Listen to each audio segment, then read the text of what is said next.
Cette partie, je vais présenter le dashboard de l'application. Je me connecte comme administrateur, pasteur de l'église. Voici le premier dashboard qui apparaît. Pour pouvoir naviguer entre les différentes fonctionnalités, il suffit juste de cliquer ici. Là, on a le logo et on a le nom de l'église. Et là, on a la photo de profil de l'administrateur, du pasteur.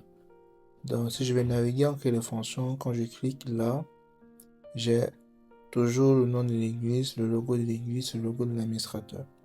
À ce niveau aussi, c'est le menu.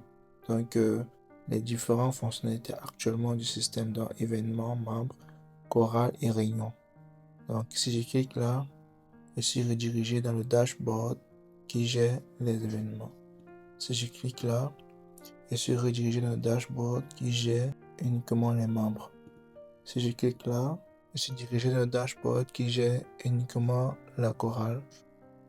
Si je clique là, je suis dirigé dans le dashboard qui gère la partie des réunions.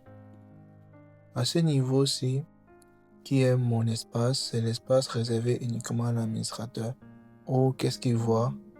Bon, si j'appuie là, ça ferme complètement les éléments. Quand j'ouvre, ça affiche les éléments dont j'ai mon profil. Quand je clique, c'est ça. Que par la suite, je peux modifier. Donc, changer le nom, changer le téléphone, changer la date de naissance, etc.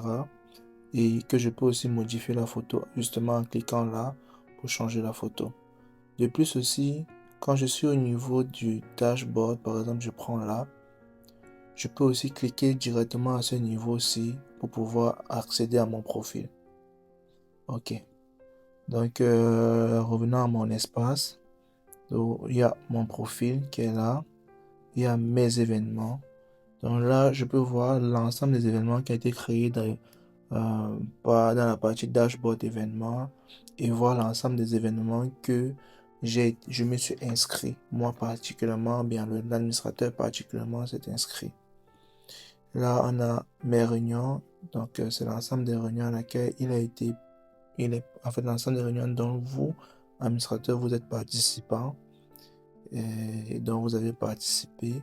Ça, c'est l'ensemble des champs que vous, administrateur, si vous faites membre de la chorale, l'ensemble de vos champs que vous avez créés. Donc, vous gérez vos espaces champs à vous.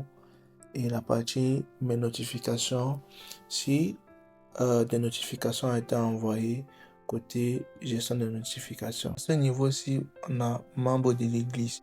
Ici, membre de l'église, ça vous permet de donner l'accessibilité, donc donner la permission. Donc, qui peut faire quoi à l'église dans l'application?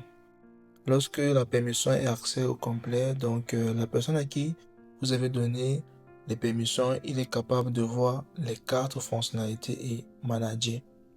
Maintenant, vous pouvez donner justement uniquement l'accès pour gérer événements, uniquement accès pour gérer membres, uniquement accès pour gérer réunion, uniquement accès pour gérer chorale, ou bien donner accès pour gérer tout, ou donner aucune permission. Donc ici, c'est simple, juste l'email et le nom et invité. Au cas contraire, plus tard, je vais montrer, au cas contraire, à ce niveau-ci, va s'afficher l'ensemble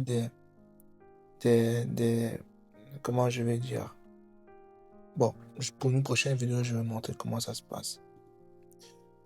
Ici, on a journal d'activité où on voit l'ensemble des activités, connexion, suppression, ajout, etc. de l'application dans des différents membres, etc. Et là, comme je disais tantôt, on a paramètres de l'église, donc changer le logo, changer le nom, changer l'adresse. Et le bouton déconnexion pour sortir de l'application, le bouton français-anglais. Donc si je clique là, je me déconnecte.